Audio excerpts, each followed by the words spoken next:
Lo que estamos buscando con esta charla, pues es un poquito orientarlos para ver la importancia que significa llevar un adecuado control de las enfermedades crónicas. Y bueno, entonces vamos acá. Tenemos lo que es un poquito como para explicar qué son las enfermedades crónicas, pues son aquellas enfermedades de larga duración, ¿no? Son las enfermedades que van a durar más de un año y que van probablemente a ir progresando lentamente, ¿no? Si bien es cierto, ha sido todo un éxito el tema del control de las infecciones, ¿no? El avance en la ciencia, en el control de las enfermedades agudas, de las enfermedades infecciosas, pues esto ha dado pase a que poco a poco se vaya cambiando, como hemos visto en las pirámides poblacionales que siempre se presentan, ¿no?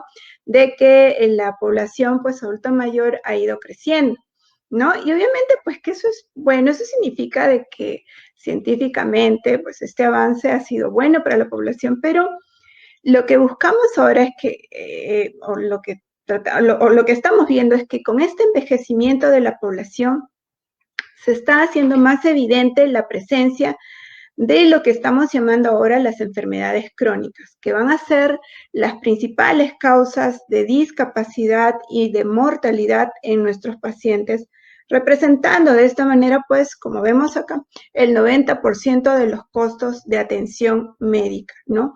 Constituyéndose no solamente, pues, en un problema para la familia, para el paciente, ¿no? Sino también un problema de salud pública, ¿no? Entonces, obviamente que van a surgir una serie, en base a todo este cambio en el tema del envejecimiento de la población, van a ir surgiendo políticas a favor de lo que es la prevención y promoción de la salud, ¿no?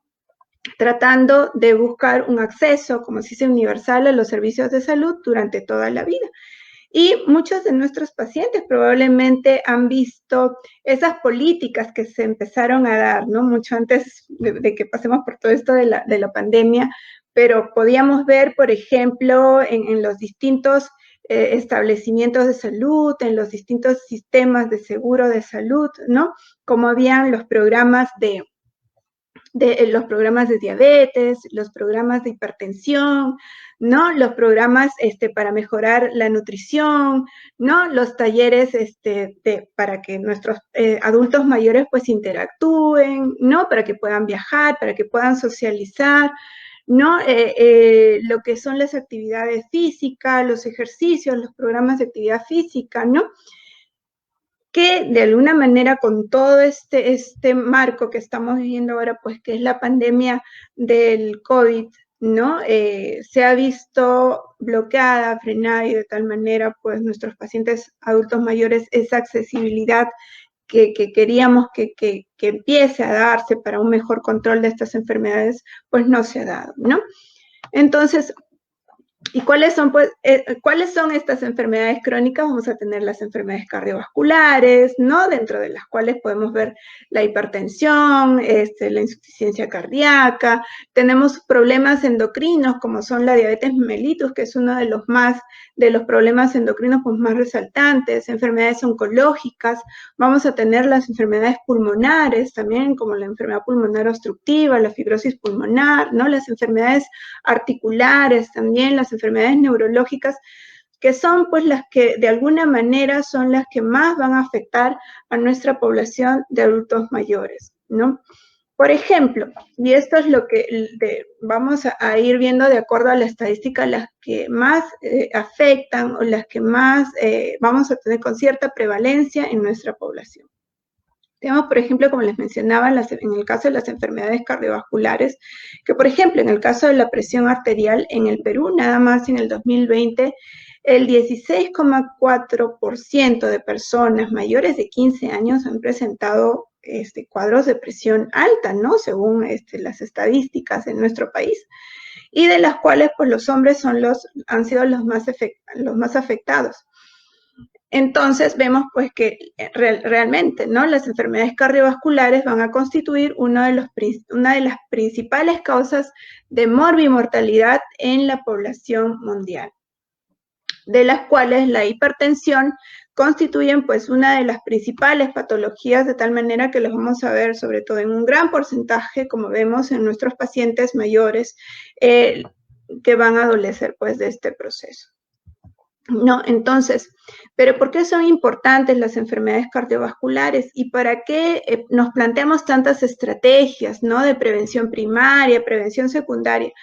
Que, o sea, lo que vamos a buscar es no solamente presentar, o lo que vamos a buscar es evitar presentar estas enfermedades, sino también controlarlas si es que las tenemos, ¿no? Entonces, esas estrategias van a ir dirigidas, ¿por qué? Porque las consecuencias de las enfermedades cardiovasculares, como por ejemplo puede ser un accidente cerebrovascular, un infarto de miocardio, que presente por ahí ya algunas arritmias, ¿no? O insuficiencia cardíaca, ¿qué va a llevar, no? Me va a llevar a que yo vaya perdiendo mi autonomía, vaya disminuyendo los años, como mencionamos, vividos en discapacidad, y me va quitando la independencia, ¿no? O sea, voy a tener que necesitar la ayuda de alguna persona para trasladarme, no voy a poder hacer mis actividades, mi trabajo que solía realizar, ¿no? De tal manera que los años, ¿no? Que van pasando, los voy a vivir en una calidad que no es la que yo busco, no es la que yo espero, ¿no? Entonces, viendo todo este panorama de cómo se ha ido bloqueando el acceso a estos programas de control de las enfermedades crónicas, ¿no? Que estaban presentándose en los distintos establecimientos, pues estamos ahora tomando lo que buscamos con esta charla de alguna manera es un poco decirle a nuestros pacientes, ¿no? Empoderémonos de nuestra salud, cuidemos nuestra salud, ¿no? Y tomemos algunas medidas que nos puedan ayudar a evitar presentar estas enfermedades, o si en el caso que las tengamos, pues ayudar a controlarlas. Entonces, una de las medidas que, por ejemplo, en el caso de las enfermedades cardiovasculares, queremos, o lo que podemos hacer es bueno, es importante el tema de la evaluación médica, sí, porque mi médico va a saber más o menos cuáles son los rangos más adecuados de presión para mí, según, ¿no? La edad que tenga mi paciente, la fragilidad que pueda tener mi paciente, ¿no? Y en casa, yo lo que puedo hacer es contar con instrumentos como son este tensiómetro, por ejemplo, el que estamos viendo en la imagen, ¿no? Un tensiómetro digital que ahora son de adquisición, pues mucho más fácil, ¿no? Podemos encontrarlos en algunas farmacias o en algunos centros comerciales, donde lo podemos encontrar a un precio más accesible, y de tal manera de que yo en casa, ¿no? Sin la presión, sin la tensión de estar pues en un centro de urgencia o exponiéndome, puedo ir controlando la presión de manera periódica, ¿no? O si es que ya tengo, como le digo, un cuadro de hipertensión, ya es tranquilizarme, ¿no? Saber, mira, mi presión está dentro de los rangos adecuados que ha hecho mi médico, entonces voy a estar mucho más tranquilo. Otra de las medidas que es importante tomar en cuenta, y esto lo hemos venido repitiendo en todas las diferentes charlas de los diferentes colegas, los diferentes especialistas, ¿no? Es en lo que es la adecuada alimentación, seguir una adecuada nutrición, ¿no?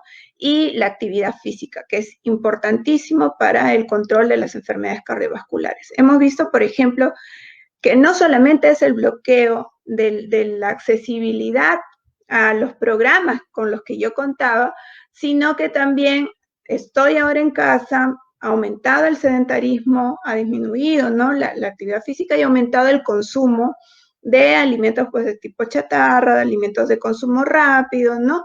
Y también ha aumentado el consumo en algunos casos de tabaco, el consumo de alcohol, ¿no? Entonces, según los estudios que se ha estado viendo en las últimas presentaciones. Entonces, es importante sabemos que un adecuado control nutricional, una adecuada actividad física, para poder tener un adecuado control de las enfermedades cardiovasculares, ¿no? Otra de las enfermedades que está también en el rango de mayor prevalencia en la población y que son de bastante riesgo para llevar a discapacidad a nuestro paciente es la diabetes mellitus, ¿no? Y está considerado también como un factor de riesgo importante para enfermedad cardiovascular. Entonces, prácticamente todos los, digamos, accidentes o complicaciones que hemos visto en las enfermedades cardiovasculares, pues un paciente diabético es probable que también los presente, ¿no? En el Perú, aproximadamente el 4,5% de personas de 15 a más años fue diagnosticada con diabetes, ¿no? Y aproximadamente un cuarto de las personas mayores de 65 años de la población mundial presentó diagnóstico de diabetes mellitus, de los cuales, bueno, se ha mencionado que mayor el porcentaje en mujeres que en los hombres, ¿no? Igual, ¿no? Vamos a ver que no solamente como un factor principal de riesgo cardiovascular vamos a tener en un paciente con diabetes mellitus, sino también tiene más riesgo de desarrollar, por lo tanto, deterioro cognitivo, riesgo de caída, incontinencia, polifarmacia, ¿no? Alteraciones en la funcionalidad, más conocidos, inclusive vemos nuestros pacientes que van a presentar retinopatías, nefropatías, ¿no? Lo cual a la larga pues va a llevar todos estos procesos a un aumento en el riesgo de discapacidad. Entonces, es importante tomar conciencia de todas las complicaciones en las que me puede llevar un mal control de mi diabetes y sobre todo en mi estilo de vida para no llegar a hacer este tipo de enfermedades, ¿no? Entonces, las medidas de control van a ir dirigidas a eso, ¿no? Primero, como les decía, la evaluación médica periódica como prevención primaria antes de que yo tenga cualquier tipo de enfermedad para evitar presentar eso, llevar una evaluación médica periódica donde mi médico va a estar controlando mis niveles de azúcar, mi dieta, todo. Y si ya tengo yo la enfermedad, igual, ¿no? La evaluación médica y podemos ahora igual, ¿no? Contar en casa. Si yo tengo diabetes, puedo contar en casa con un glucómetro, que también es un aparatito. Ahora, bueno, el tema de la tecnología pues nos está ayudando enormemente a poder de alguna manera tomar el control de mi enfermedad y poder monitorizarla, ¿no? Entonces tenemos en este caso, por ejemplo, el glucómetro, ¿no? Que fácilmente yo puedo tomar una muestra y saber cómo está mi azúcar en ayunas, en la mañana o después de haber almorzado, ¿no? Y lo que buscamos también es de alguna manera controlar, tener un control más estricto de la glucosa, ¿no?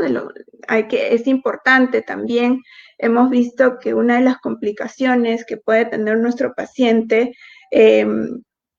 como les decía, ¿no? Retinopatías, nefropatías asociadas a un problema cardiovascular también, ¿no? Entonces tenemos que cuidar la parte nutricional y la actividad física, ¿no? Para que de alguna manera nos ayude a tener un menor riesgo de contraer esta enfermedad, ¿no? O de que se complique.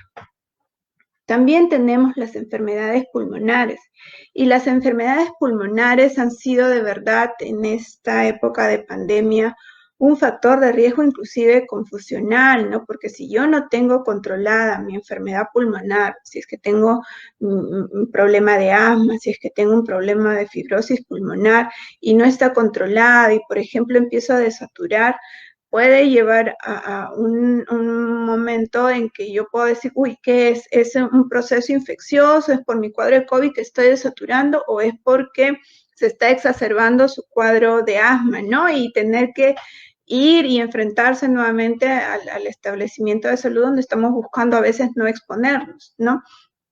Entonces, es importante tener también en los casos de las enfermedades pulmonares medidas de control que puedo yo tener en casa, ¿no? Como para ir monitorizando mi enfermedad. Entonces, por ejemplo, igual, en este caso, acá les muestro lo que es el pulso oxímetro, ¿no? Donde me va a permitir ver de alguna manera cómo está oxigenando mi paciente, cómo puedo yo monitorizarlo y saber cuál es su basal de oxigenación. Entonces, por ejemplo, si yo tengo un paciente que tiene una fibrosis pulmonar, y que, por ejemplo, le coloco el pulso oxímetro y me está marcando 93, ¿no? Ya sé que eso es su basal y que, bueno, ahí él se mantiene de manera estable. Entonces, si él tiene una exacerbación, si él tiene una dificultad respiratoria o algún proceso inflamatorio agregado, ¿no? Infeccioso, y yo sé que si bajó a menos de ese 93, pues sí, estamos ya corriendo un riesgo, porque ya conozco ese basal. Pero a diferencia, por ejemplo, de una persona que puede estar saturando 97 normalmente, ¿no? Una buena oxigenación y me baje 93, pues obviamente que va a ser una llamada de alerta, ¿no? Entonces es importante, si yo voy monitorizando a mi paciente o voy controlando a mi paciente en casa, ir acostumbrándome al uso de estos aparatitos que de alguna manera, pues no es que sean sin ningún tipo de error, pero siempre a veces pues, la frialdad en las manos, alguna cosa puede un poquito alterar la toma inmediata de la muestra, pero me van a ayudar de alguna manera a irlos monitorizando, ¿no? Es importante también que nuestro paciente lleve su evaluación médica, como les decía, periódica, para ir viendo cómo va con su medicación, ¿no? Para ver el uso tal vez de sus inhaladores, el tratamiento que esté llevando de terapia respiratoria, ¿no? O si ha completado todo su esquema de vacunas, ¿no? Que me van a ayudar a evitar que corra riesgo, por ejemplo, de infecciones tipo influenza, neumococo, ¿no? O COVID. Por lo tanto, si estoy con un control médico adecuado, con su control de vacunas adecuados, con su tratamiento médico, su terapia respiratoria, pues voy a tener de alguna manera estable a mi paciente y la progresión tal vez va a ser mucho más lenta de la enfermedad crónica pulmonar que tenga, ¿no?